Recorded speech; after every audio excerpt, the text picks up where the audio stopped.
Mi nombre es Jacqueline Ábalos Jiménez y yo les voy a hablar sobre la enfermedad de Huntington. Esta es un ejemplo clásico de lo que se llama enfermedad autosómica dominante, donde el individuo afectado va a tener una copia anormal y una normal del gen y su hijo va a tener una probabilidad del 50% de heredarla. Esta es una enfermedad neurodegenerativa que va a causar la muerte progresiva de las células del cerebro en ganglios basales y también va a tener una muerte progresiva de las células de la corteza cerebral, además de caracterizarse por un deterioro motor, cognitivo y de alteraciones del comportamiento con una penetrancia dependiente a la edad. La edad de inicio de esta enfermedad suele presentarse alrededor de la quinta década, aunque también puede ser un poco más joven. A esta enfermedad también se le conoce como catabólica, ya que va a tener un desgaste del cuerpo que le va a provocar al enfermo una muerte que se va a derivar a la debilidad muscular, que le va a provocar un problema de atragantamiento, infecciones o fallo cardíaco.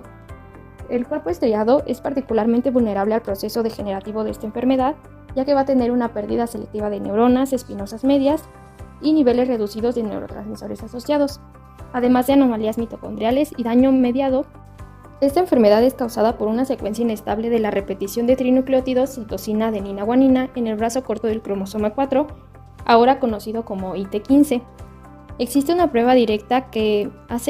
ve que el gen de la enfermedad de Huntington esté modificado y así facilita el diagnóstico de la enfermedad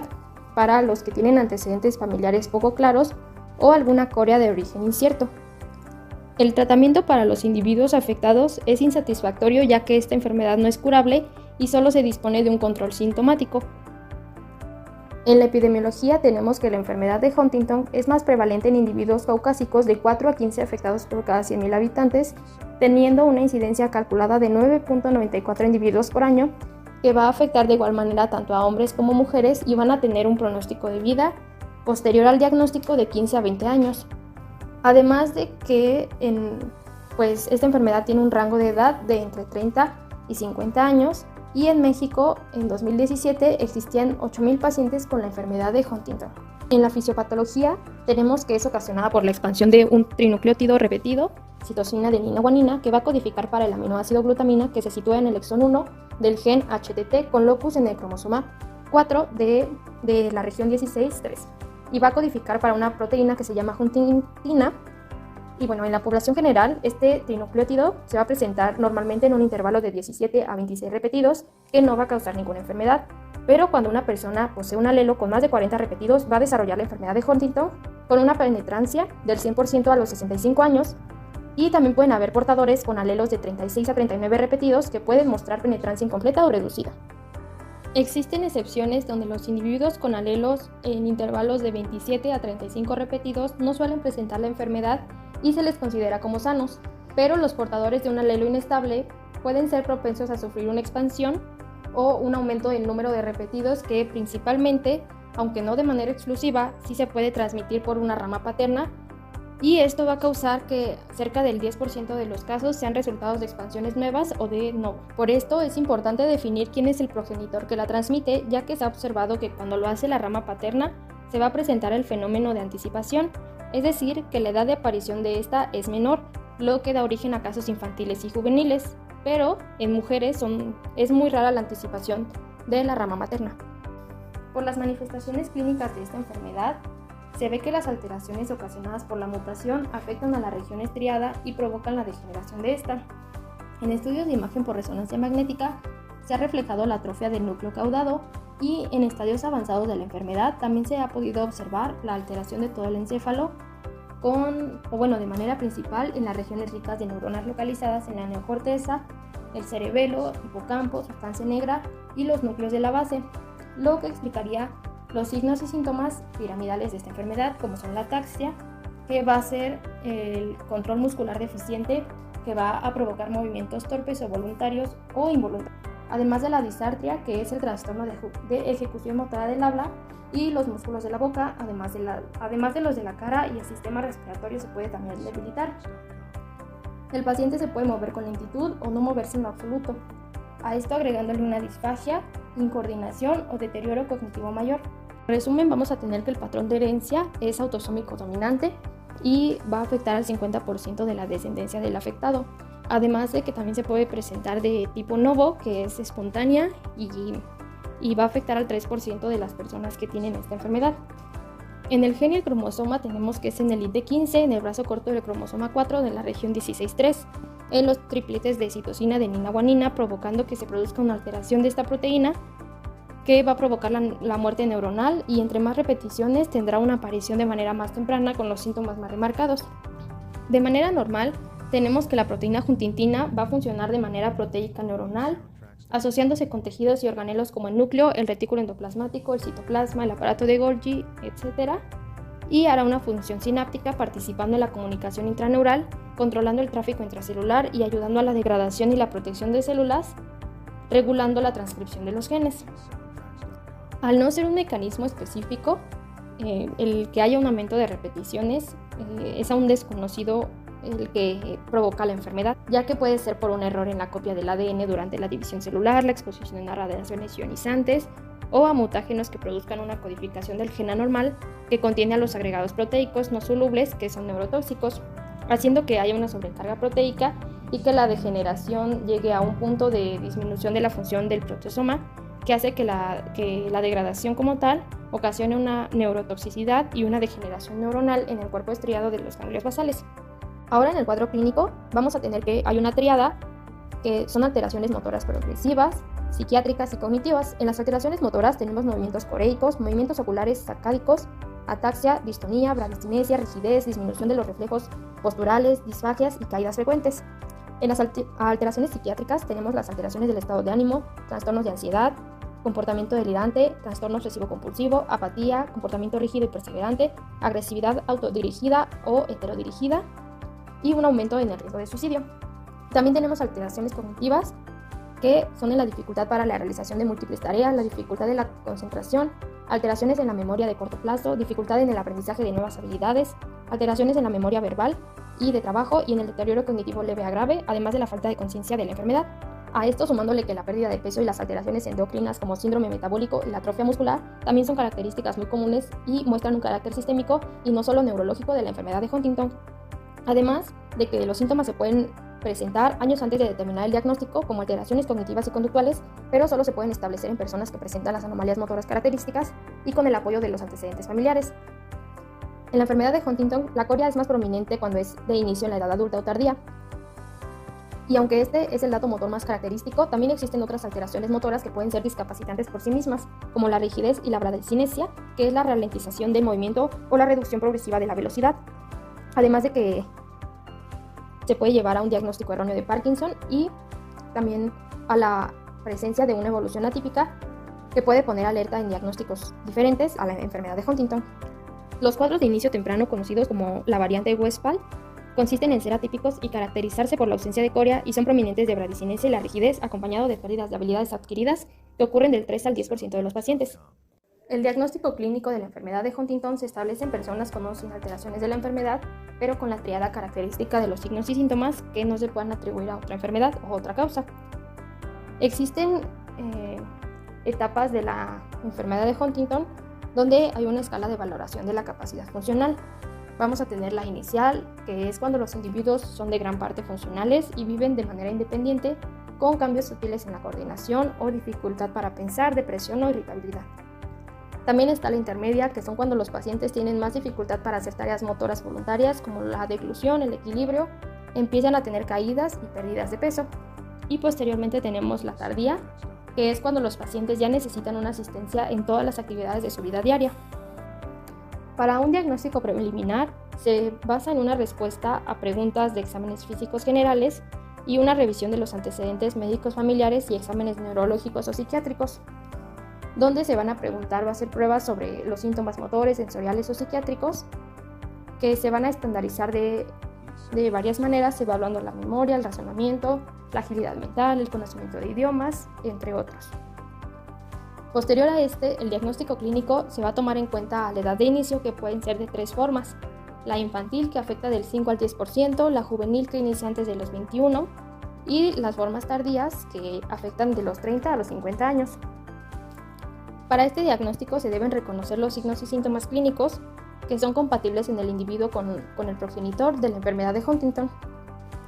El diagnóstico se va a comprobar mediante un análisis genético en donde se hará una prueba de ADN que determinará el número de repeticiones de citosina, adenina, guanina en el gen HTT, donde se puede dar como resultado si el paciente es portador del gen mutado o no, pero no se puede determinar cuándo se va a desarrollar la enfermedad. En esta prueba pueden diferenciar 4 tipos de resultados.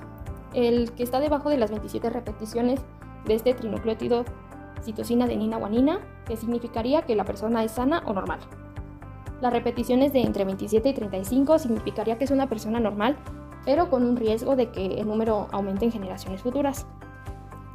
Entre un 36 y un 39% es un resultado anormal, con una posibilidad de que la enfermedad se desarrolle a una edad muy avanzada o que no se llegue a desarrollar igualmente. Y por encima de las 40 repeticiones es que hay una penetrancia completa y la persona o el paciente está enfermo. En esta prueba se determina el número de repeticiones del gen IT15 y se le llama reacción de cadena de polimerasa o PCR de expansión de este trinucleótido, donde se van a analizar los fragmentos que se van a amplificar con el uso de indicadores fluorescentes y el análisis de electroforesis capilar en las secuencias. Además de esta prueba vamos a tener auxiliares de diagnóstico como una tomografía computarizada o la resonancia magnética, que va a evaluar la estructura y la actividad del cerebro, además de que va a revelar cambios en donde están las áreas afectadas que pueden o no aparecer al principio de la enfermedad. Y también se puede usar para descartar algunas otras afecciones que podrían estar provocando los signos o los síntomas. Además, también hay un diagnóstico prenatal que puede hacerse mediante una amniocentesis o el análisis del líquido amniótico, donde se va a utilizar una aguja que va a extraer y analizar el líquido amniótico que va a contener todo el material genético del feto. Esto se hace en la semana 14 del embarazo. Y bueno, además de también está el análisis de la prueba del cordón umbilical, donde se tiene el material de la placenta que se va a realizar de la 9ª a la 12ª semana del embarazo, pero con mucho riesgo para el feto. Igualmente, para ver el estado físico del paciente y el estado funcional de se puede utilizar la escala de Bartel, que va a medir la capacidad funcional del adulto mayor y se va a mostrar el grado de dependencia que tiene el paciente, que va a tener ítems que van a calificar las actividades como comer, trasladarse de la silla a la cama, el aseo personal, el uso de retrete, bañarse, desplazarse, subir o bajar escaleras, vestirse, el control de las heces y el control de la orina, teniendo una puntuación de menor a 20 con una dependencia total, de 20 a 35 dependencia severa, de 40 a 55 dependencia moderada y de 60 a 90 dependencia leve, o de 100 una independencia total. Esta escala nos va a servir para ver qué tan independiente es el paciente y qué tan funcional puede ser y la calidad de vida que va a poder tener.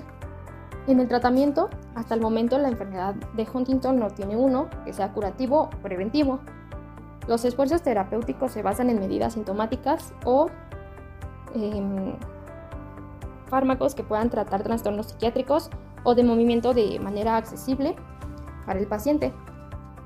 El tratamiento clínico debe ser multidisciplinario, incluido neurólogos, psiquiatras, genetistas, personal de enfermería, especialistas en neurorehabilitación física, ocupacional, personal especializado en cuidados paliativos, ya que el objetivo del tratamiento actual es que se garantice la calidad de vida para el paciente y su familia,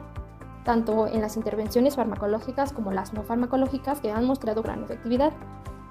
Hoy en día se consiste en fármacos que actúen en la corea y en las alteraciones del comportamiento,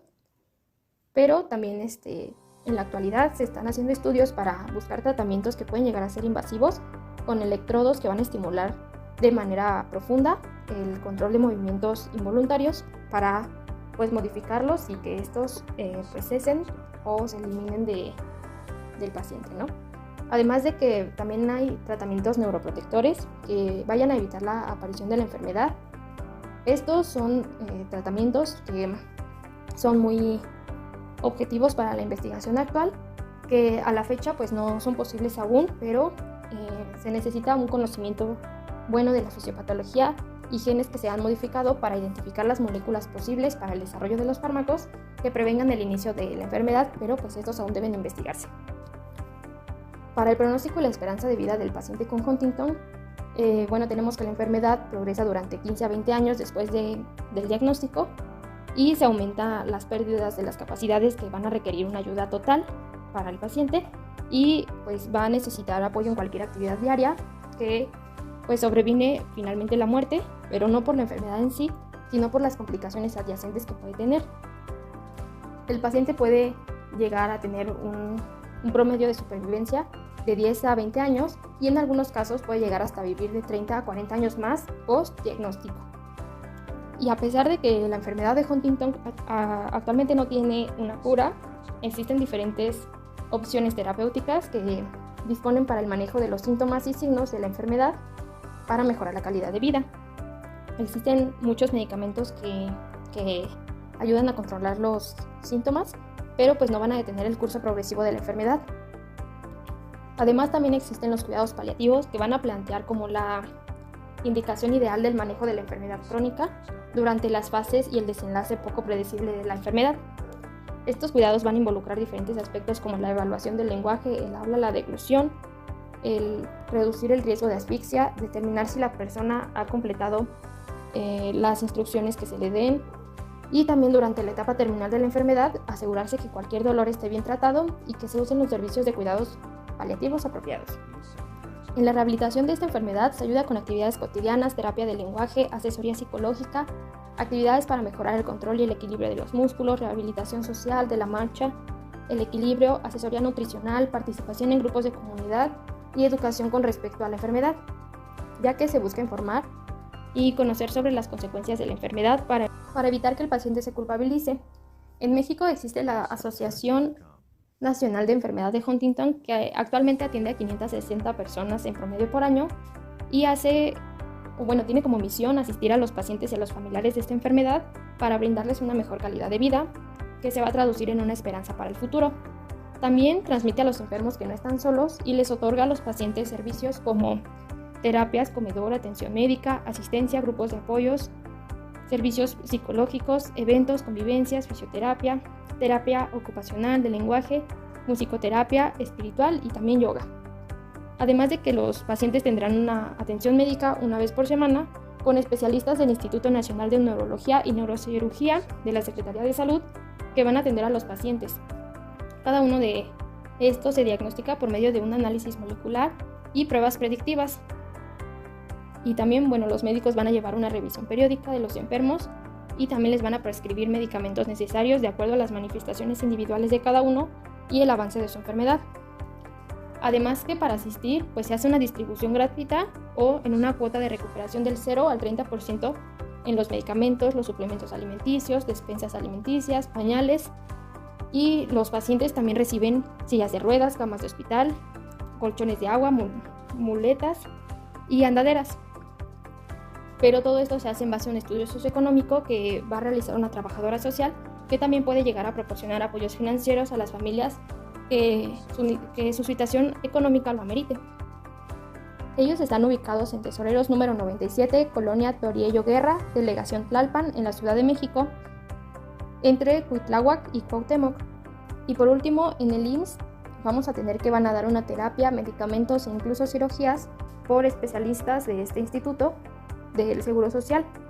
Ofrecen tratamiento integral que brinda terapia psiquiátrica a las personas con la enfermedad y las que padecen depresión, ansiedad e incluso psicosis, ya que el paciente empieza a sufrir desórdenes mentales debido a la pérdida de células nerviosas en diversas regiones del cerebro. Se busca darle un tratamiento adecuado al paciente para que tenga una mejoría importante y pueda volver a su actividad social y laboral, pero al ser una enfermedad genética degenerativa y progresiva, actualmente no tiene una cura y el tratamiento es únicamente sintomático. Para el diagnóstico en este instituto, bajo una sospecha de la enfermedad, se realiza un historial completo para conocer su árbol genealógico y conocer si algún familiar tuvo o no este mal genético o enfermedad genética, además de hacerle resonancias magnéticas, laboratorios y estudios genéticos para confirmar un diagnóstico. Por último, para los pacientes y familiares con la enfermedad de Huntington, existe por último una página web para darle información al paciente que nos